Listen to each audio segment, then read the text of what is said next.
chó luôn thay rồi thay lông phế rồi nhau tu nó nè ở nó giờ mông một câu nè lấy xin đầu nè đâu lúc tôi trả gì nè đâu thế đâu là tiền gì cái gì một tiền gì nè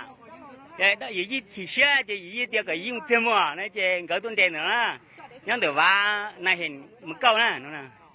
bây chẳng chỉ lại gờ nè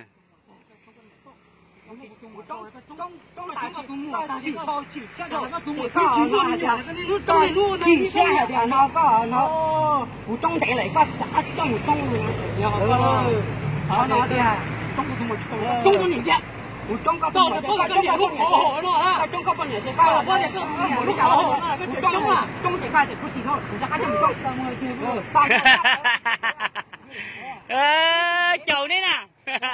giờ cho là vừa giờ cho chúng cha mình nhục họ cứ lôi thế là cái chuyện gì đấy này cái hai nè当年咱们有来搞，咱们有人干活，咱们有人念早，咱们有人中国大用那呀，把中国年这个中国没钱呀，家用担保的叫咱们送着，店，店面，能送店面，店面，不知道，看一看看中国年，到店面，他怎么玩呢？别，看那是到，到店面，到你现在要走过去。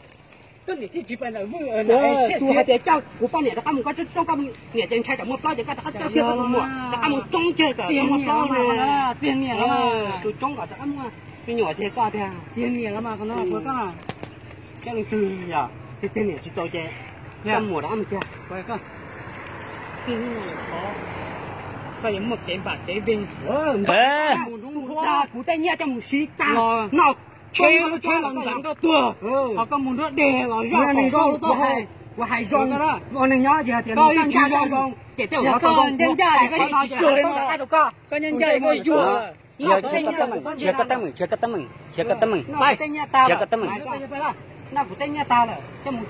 摆啊，这都快叫中国的，摆的，摆，thay lùng phế nè thay nấy lùng phế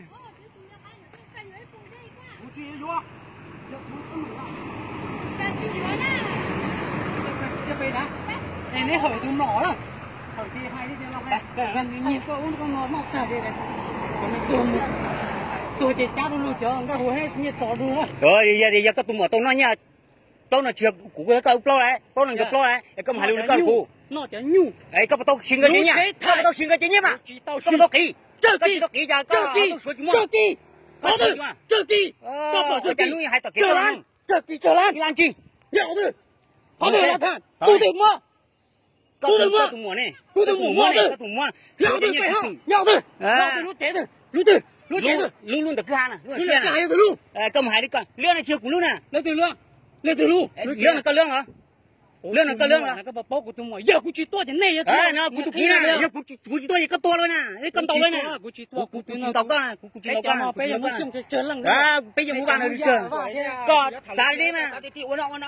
thì thả tàu luôn á, nó thải tàu luôn á, này cho mua cái trống, giờ chưa nói cái gì đâu nè, đó được tuổi cơ,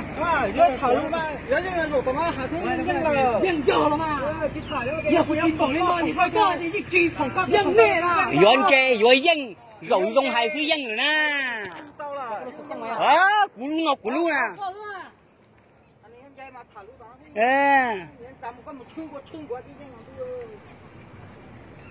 Tụi này tí là nó, giờ mùa hậu đây đa là vào đó, nhà hai tia tí nha, nó nhà chưa, nhà nha, tí hai tia, nhà nha tí nha nó mà tụi này tí nó xong ấp phăng lên cổ nè, nó là tí cổ trâu nè,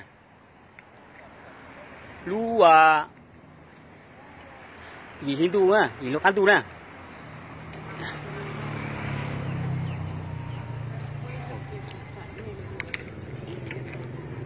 Phê chủ nhân cứ phê quá.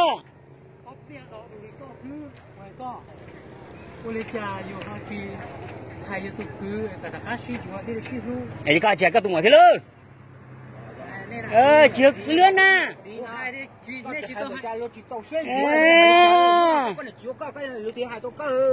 giờ tôi cho non nhẹ khi cái của tôi ấy